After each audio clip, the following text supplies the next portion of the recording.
Pandemi COVID-19 telah mendorong masyarakat mengadopsi kebiasaan baru dengan teknologi digital.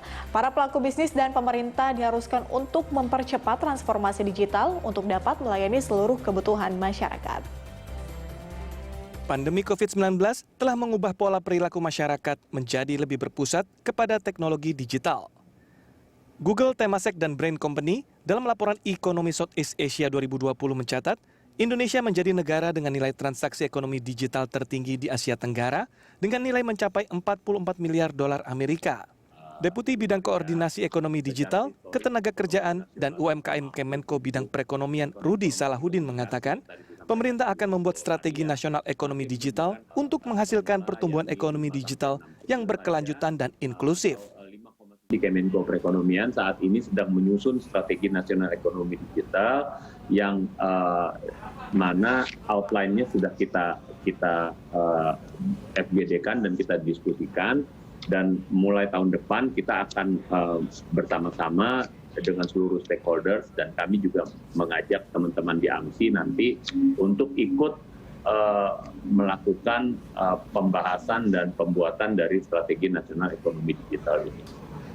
Hal senada juga diutarakan oleh Direktur Eksekutif Kepala Departemen Komunikasi Bank Indonesia, Erwin Haryono, yang mengatakan bahwa masa pandemi telah mengubah pola perilaku masyarakat ke arah digital. Untuk itu, dukungan pembayaran digital sangatlah penting dalam membangun ekosistem ekonomi digital, sehingga kolaborasi antara perbankan dan fintech dapat menjadi kunci akselerasi transformasi digital. Inisiatif untuk membuat standarisasi Open API tadi itu hal mendasar yang bisa kita gunakan sebagai basic infrastruktur untuk melakukan kolaborasi. Ya. Jadi kami ingin melihat sebetulnya banyak sekali kolaborasi yang bisa dilakukan dengan berbagai macam bisnis model. Itu dari sisi teknisnya, dari sisi teknologi. Dari sisi bisnisnya, saya kira bank mewakili sebuah industri yang sangat besar, bagaimana trust masyarakat itu sudah terjadi di sana, bagaimana pengumpulan data secara luar biasa sudah terkumpul di sana. Nah, sementara, dan itu kekuatannya perbankan tentu saja, sebagai lembaga yang terpercaya, gitu. Dan sementara fintech masuk dengan beberapa solusi-solusi yang sangat menarik, gitu. Dan kalau kita bisa kawinkan bisnis model tadi itu antara bank yang sudah established dengan solusi-solusi inovatif yang ditawarkan oleh teman-teman fintech, saya kira ini transformasi digital secara bersama-sama yang sangat kita nantikan. Yang tadi di depan secara teknis itu bisa didukung oleh tersedianya standarisasi Open API. Sementara, EVP Digital Center of Excellence Division Bank Rakyat Indonesia, Kaspar Situmorang, mengatakan, Bank BRI telah memulai transformasi digital untuk beradaptasi dengan kebiasaan baru sejak tahun 2017. Secara prinsip kita memang tidak ada melakukan PHK dalam kaitan dengan digitalisasi kita ini tadi begitu.